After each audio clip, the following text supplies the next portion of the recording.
O Trilhas da Democracia está de volta, continuando o debate sobre classe e raça no sistema de justiça brasileiro.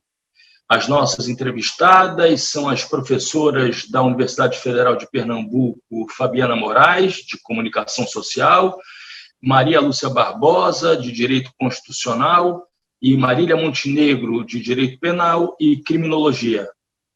Mais uma vez, sejam bem-vindas, Fabiana, Marília e Maria Lúcia. Então, nós continuamos o debate que foi interrompido na semana passada. Mas, Marília,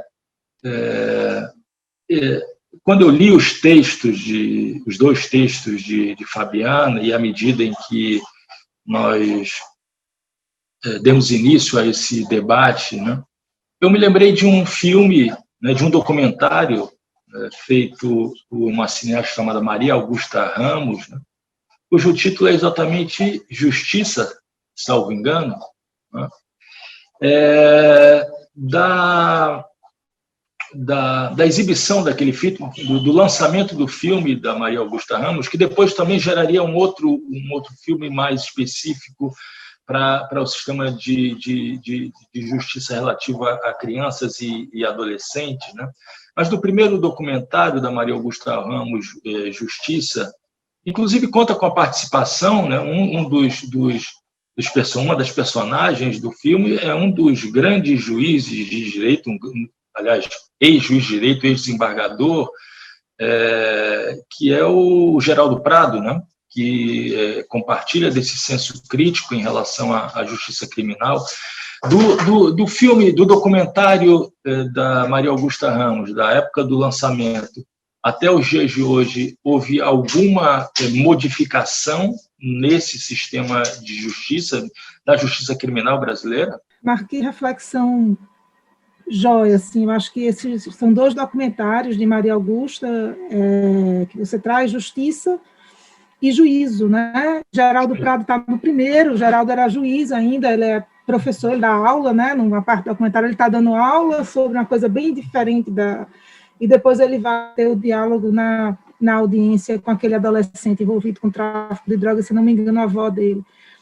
É muito interessante. Geraldo faz parte de um movimento, né, muito importante, que é Juízes pela Democracia, e pensar nessa perspectiva do que é a gente assistir esse documentário, né, e perceber a naturalização de certas relações pelo próprio judiciário, né, e isso também fica muito evidente em juízo, mesmo o juízo tendo ali uma diferença, porque como a gente tratava de adolescentes, eles não poderiam aparecer à imagem, então aquelas audiências têm um movimento diferente.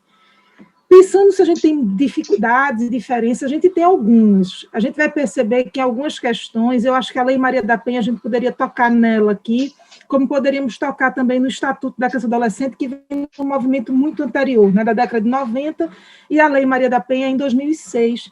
Mas uma preocupação de uma especialidade, vamos dizer assim, né, de tentar trazer para essa pauta das questões da infância, eu ter a lógica de uma vara, de um lugar especializado, essa pauta que toca para a gente as questões de gênero, da violência contra nós mulheres, ter um local especializado. Então, a gente vai perceber que vem aí da perspectiva do legislador uma tendência a perceber a necessidade de especializações, né? Porque a gente está trabalhando questões aqui que precisam de um conhecimento específico. Não quero dizer, Fabiana, que não vai demandar disso também, a gente reflete muito isso, eu e Maria Lúcia, em todos os locais do judiciário, mas se o judiciário vai ter que se deparar com questões de violência contra nós mulheres, eu preciso de especialistas nesse local. E a Lei Maria da Penha, aí eu posso falar desse lugar, Marco, eu realizo pesquisas nessa área. Quando a gente, por exemplo, realizei o nosso grupo de pesquisa, o de Maria Lúcia e eu, que Maria Lúcia e eu compomos, ele realizou uma pesquisa envolvendo as varas de violência doméstica com financiamento do CNJ, do Conselho Nacional de Justiça. E quando a gente se depara, por exemplo, quem são os juízes e juízas que estão na vara de violência doméstica? E se eles estão lá, por exemplo, pela especificidade na matéria, isso não existe praticamente no nosso país. Então, a gente cria, por exemplo, a ideia de um local especializado sem especialistas. Então, se eu dissesse assim, bem, eu quebrei meu pé, olha, me levar no cardiologista. Também não dá para como você me levar no ortopedista, porque eu acho que o cardiologista, nessa hora, não vai me ajudar muito. Né? E aí, de repente, aquela pessoa está numa vara de violência doméstica e eu posso ter lá uma juíza mulher ou um juiz homem, mas que ele não está lá por uma aderência à temática. Ele não está lá porque ele se deparou para estudar essa matéria. Então, veja, se a gente tem essa situação dentro de um local que era para ser especializado, imagine a gente pensar em outras situações, em outros contextos. E aí volta para o que Fabiana nos provocou, né? É muito bom ver o que o outro não tem local para falar. Então, e aí isso é o que Maria Lúcia nos provoca, a relação de poder. A minha formação generalista me dá poder para falar sobre tudo e julgar tudo. Mas você que está do outro lado não pode falar sobre o que eu faço. Então, eu acho que aqui é um ponto de reflexão para mim, e especificamente por conta do nosso grupo de pesquisa, me chama muita atenção a gente ter uma vara de violência doméstica em que não exista uma exigência de pessoas com especialidade para tratar dessa temática. Então, vamos pensando quantos desdobramentos isso traz para a gente na questão de raça, na questão de gênero, e aí o que Maria Lúcia já tocou para a gente aqui na questão de classe, na manutenção de uma classe, né, que eu acho que também Fabiana vai trazer isso para a gente na segunda matéria dela, ou seja, de que pessoas estamos falando? Qual é o rendimento dessas pessoas? Que classe, se elas não pertenciam, de alguma forma conseguiram pertencer e precisam disputar esse lugar também. Então, a gente tem muitos dados aqui do que mais. E quem está no lugar, quem está no outro.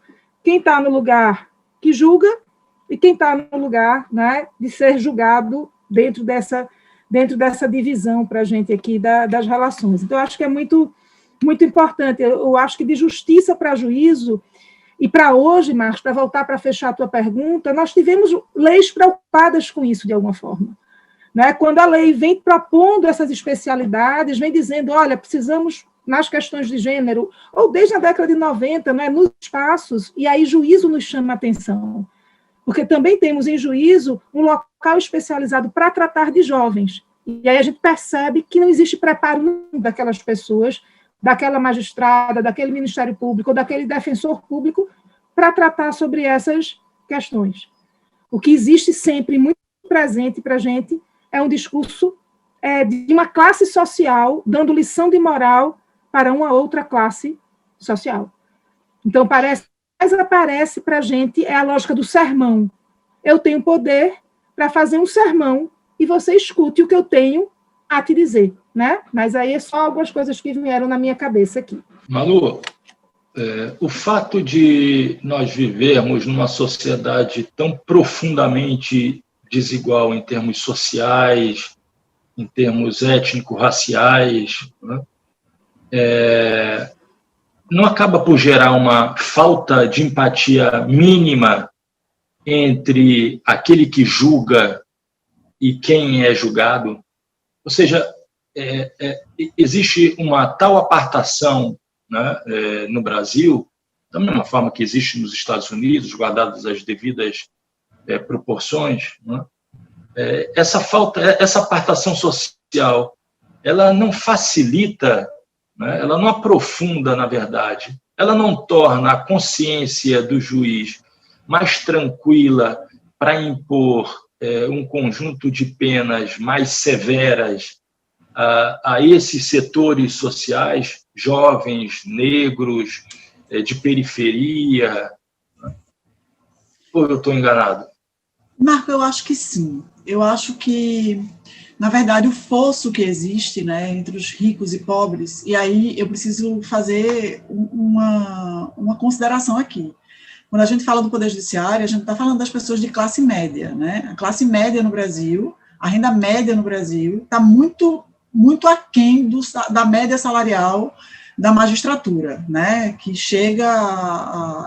os juízes chegam a ganhar mais de 30 mil reais, né?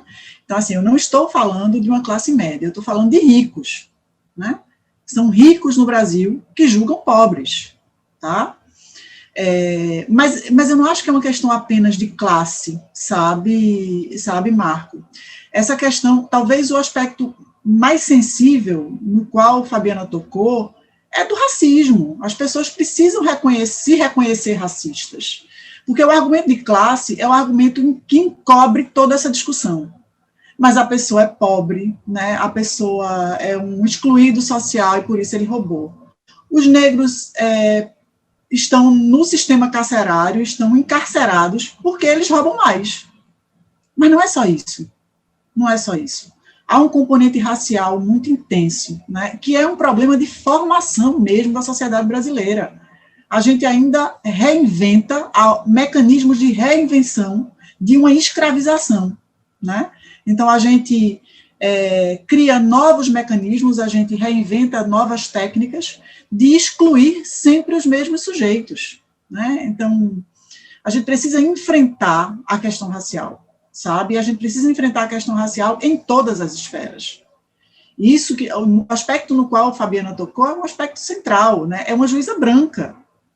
Mas aí a Associação de Juízes precisa dizer assim, nós não somos racistas, e essa juíza não é racista, sabe? Isso me parece ser uma questão muito importante de ser colocada, né?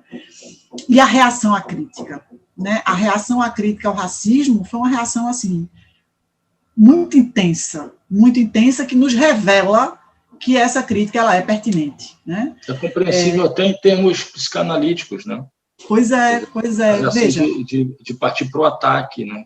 O sistema de justiça no Brasil, da forma como ele está estruturado, ele já sentiu que ele precisa necessariamente travar um diálogo com a sociedade, né?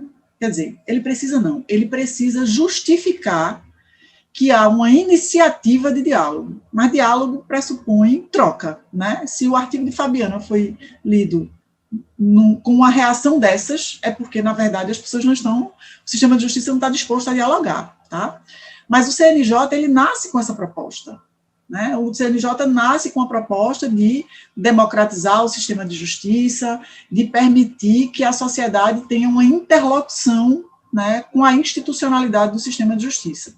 O Supremo Tribunal Federal também faz isso quando ele permite as chamadas audiências, né, e as audiências para os amigos curi, né, que são organizações da sociedade civil ou sujeitos interessados em determinados processos.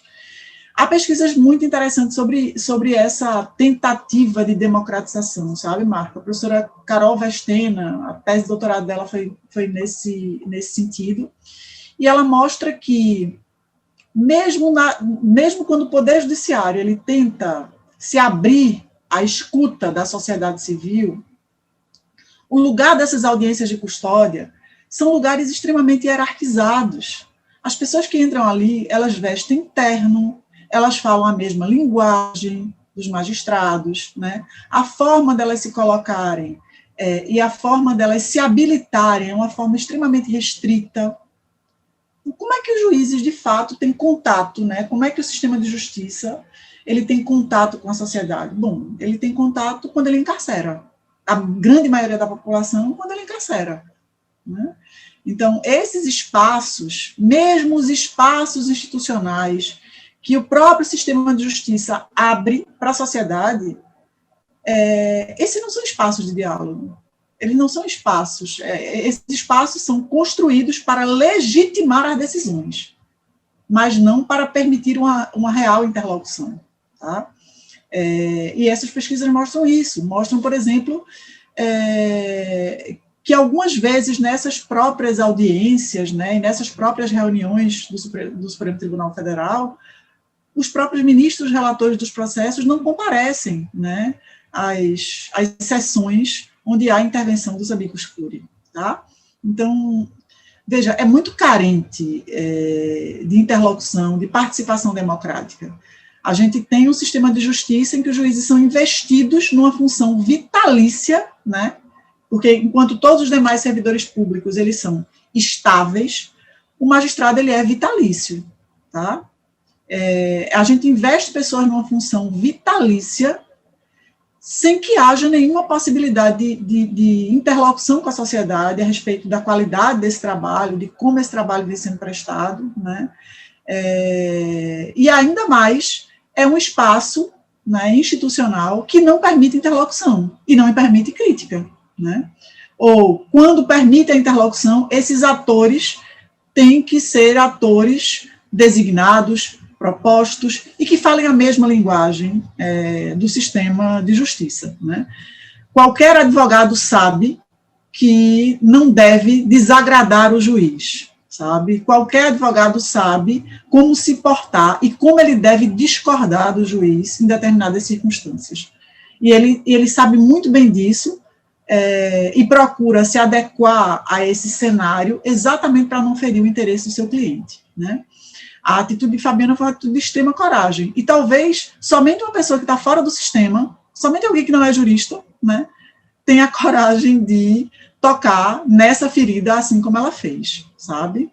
Fabiana, eu me recordo que talvez nos anos 70, início dos anos 80, alguma coisa em torno desse período, havia um programa, talvez tenha sido o primeiro programa que abriu espaço para toda uma história desses programas vespertinos, na sua maioria, que afrontam os direitos humanos desses sujeitos sociais, como o Alexandre, né? E o programa se chamava Aqui Agora. Entre os seus apresentadores, né, num dos seus quadros, havia o ex-deputado estadual do Rio de Janeiro, Wagner Montes, né? E eu me lembro que ele encerrava o seu quadro com o chavão vamos limpando, alguma coisa do gênero. Bom, isso se tornou crônico, não há outra expressão a ser utilizada, se tornou crônico na televisão brasileira. E eu queria que você fizesse uma reflexão sobre o papel que esses programas desempenham, né?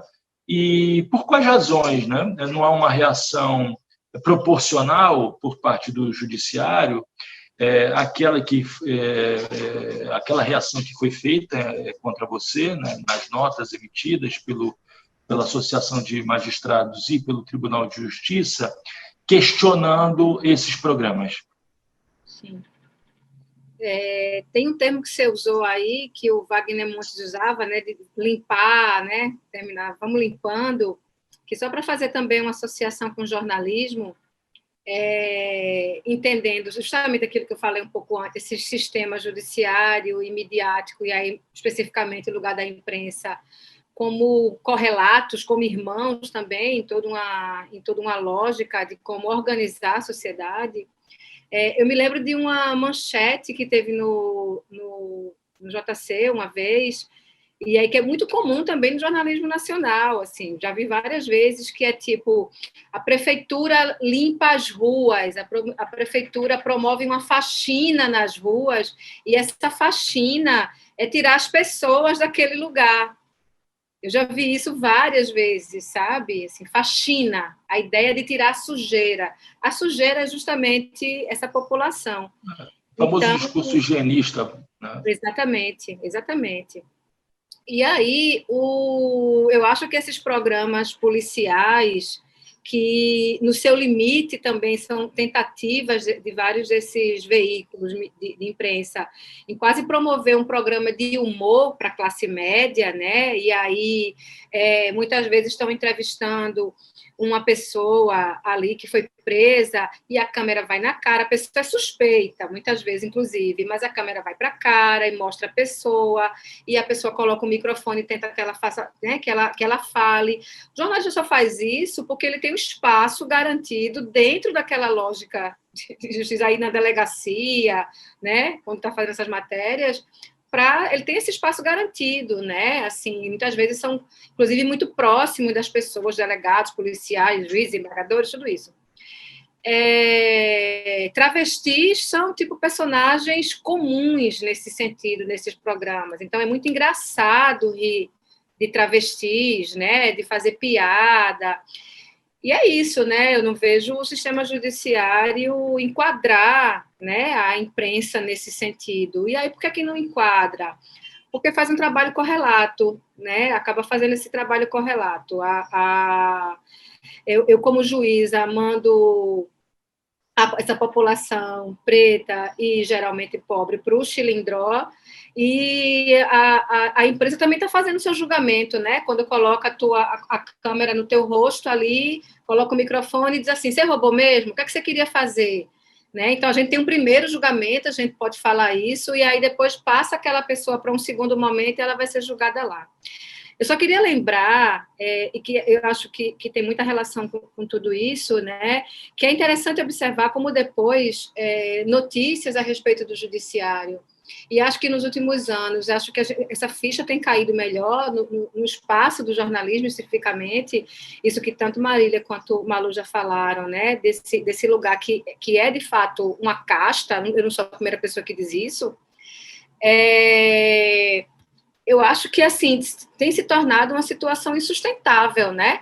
E eu digo insustentável, inclusive, economicamente. A gente tem um dos sistemas judiciários mais caros do mundo, né? É responsável por mais, quase, acho que, salvo engano, 1,4% do PIB brasileiro. É uma enormidade isso, né? E aí eu fico pensando em relação a de fato, reproduzir essa caixa, o que é que essa caixa vai representar. Quando eu me lembro do caso de uma juíza, desembargadora lá do Mato Grosso do Sul, que em 2017, né, o filho dela, um rapaz chamado Bruno, ele foi preso com 130 quilos de drogas e fuzis. Ela não precisou desembolsar nada para que ele fosse, né, depois de 2 habeas corpus, ele foi solto. Ele foi solto apesar disso, com um diagnóstico de borderline. Não estou localizando aqui se ele tem ou não o fato, né? Ele teve laudo médico para isso, mas é muito interessante observar como vai ser a classe e vai ser a cor de alguém que é filho, né, dessa casta, que vai ser posto em liberdade, apesar... Ele não foi só preso por isso, ele também já estava sendo investigado anteriormente por outra questão, que era um plano de fuga de um chefe de tráfico. E aí eu faço essa comparação com o Alessandro, sim, por mais simplista que ela pareça, né? E como é que a mídia, como é que a imprensa vai localizar essas prisões. Então, só para fechar, eu acho interessante como hoje, nessa situação insustentável, essas questões estejam sendo colocadas, como a desse rapaz que foi preso e solto depois, filho da desembargadora, depois de 130 quilos de drogas e vários fuzis, em sua segunda investigação. E aí me interessa como jornalista que a gente nomeie, como a Marília falou, que a gente conte, que a gente mostre, né, que Alessandro tem uma infância na qual ele passou parte, crescendo dentro de um buraco, né? Alessandro cometeu crimes, ele foi preso porque ele estava com um porte de arma ilegal, ele foi preso por furto. Estou falando que eu não quero santificar nem culpabilizar ninguém, e a questão não é essa, sabe? A questão é que, assim, a gente simplesmente tenta tratar com uma espécie que tem mais a ver com esse segundo artigo que eu escrevi, com uma espécie de racionalidade de técnica, pessoas para as quais essa questão do garantismo, por exemplo, essa racionalidade dessa técnica não vai operar da mesma forma. Então, a tecnicidade do judiciário, ela opera de um jeito para o filho da desembargadora do Mato Grosso do Sul e opera de outro jeito para Alessandro.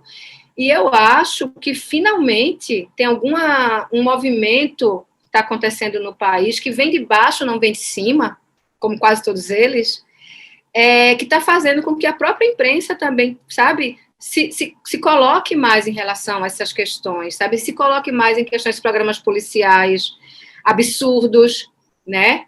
A sociedade, acho que vários setores da imprensa, vários observatórios de imprensa, aqui em Recife a gente tem observatórios que tratam essa questão de programas policiais faz tempo, então eu acho que há um movimento também, sabe, Marco, assim, até também para falar de uma maneira propositiva em relação a essas questões. Eu acho que esse programa policial, ele vai encontrando cada vez menos espaço, ele tem muito público, sim, mas eu acho que mais para frente isso vai sendo cada vez menos...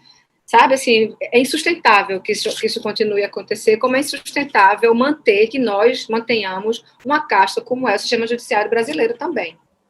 E Malu, como é possível pensar numa democratização da magistratura brasileira? No aumento do número de negros, juízes negros, no aumento do número de magistrados que tenham as suas origens nas classes subalternas e assim por diante? Marco, primeiro, esse sistema tem que se reconhecer racista, né? Eu estou falando de uma estrutura, né? Primeiro, a sociedade precisa se reconhecer racista, né? Primeiro, a gente tem que racializar o discurso, né? E racializar o debate. Mas como é que a gente faz isso? Criticando. Eu acho que o caminho é esse. O caminho é como Fabiana fez. O caminho é como a academia tem feito. O caminho é como as pesquisas revelam. E o sistema precisa reconhecer essas pesquisas, precisa reconhecer essas críticas e precisa modificar a sua forma de reprodução, tá? Mas é necessário também que a gente democratize o sistema por dentro, né? É necessário também que o sistema de justiça e o acesso aos cargos de magistratura, de Ministério Público, da Defensoria Pública, eles sejam ocupados por pessoas que tenham essa reflexão, sabe? Que tenham essa compreensão e que tenham essa trajetória, sabe? Eu vejo a política de cotas como um mecanismo importante, um mecanismo muito importante. Vejo a política de cotas nos concursos públicos como fundamental, né? Os nossos alunos cotistas da universidade pública, eles não disputam com iguais condições dos nossos alunos, filhos de juízes, magistrados, de membros do Ministério Público, as vagas de concurso. Os nossos alunos das cotas, eles precisam trabalhar e estudar, né? A dificuldade deles de acessar esses espaços é muito maior, né? Então, a cota ela se mostra como um mecanismo necessário de isonomia nesses processos. Mas eu vejo uma dificuldade, sabe, Marco? Eu vejo que aqueles que ocupam as bancas de seleção desses concursos são pessoas brancas. Então, a gente precisa repensar o mecanismo de ingresso a partir de quem vai selecionar, né, e de como vai se selecionar, sabe? E aí eu acho que a partir do momento em que o sistema de justiça, né, confronte agentes desse sistema que sofrem racismo, ele vai necessariamente ter que se complexificar, vai ter que se repensar, né? Assim como a universidade tem feito. Hoje, Marco, nas nossas salas de aula, talvez os nossos alunos que sentam lado a lado só sentam ali nas nossas salas de aula, porque eles não acessam nenhum outro espaço que eles ocupam, eles estão lado a lado. Eles não frequentam as mesmas festas, eles não frequentam os mesmos bares, eles não estão nos mesmos lugares em nenhum outro lugar, apenas na universidade. Mas lá, né, eles têm a expectativa de poder acessar cargos e funções públicas assemelhadas. A trajetória será a mesma? Não. A dificuldade do nosso aluno cotista será imensamente maior. Então, eu vejo a política de cotas como um instrumento necessário, único não, acho que a gente precisa continuar fazendo essa crítica sim, né? Que bom que nós temos a contribuição de Fabiana, que pode subsidiar outras críticas e outras contribuições, e esperar que o sistema de justiça, ao invés de ter reações como teve, de lançar notas contrárias à visão de Fabiana, tenham essa matéria como um elemento necessário para fomentar uma crítica interna, sabe? Eu espero que... Bom, nós somos professores, nós somos todas pessoas esperançosas, né? Eu espero que a nossa contribuição, né, e a contribuição tão importante de Fabiana, ela sirva para uma releitura e uma reflexão sobre a necessidade de democratização do sistema de justiça. Bom, nós chegamos ao fim do segundo programa que discutiu classe e raça no sistema de justiça brasileiro. Eu gostaria de agradecer imensamente a participação das professoras Fabiana Moraes, Marília Montenegro e Maria Lúcia Barbosa. E o Trilhas da Democracia volta na próxima semana, sempre discutindo temas relativos à defesa da democracia e dos direitos humanos. Até lá.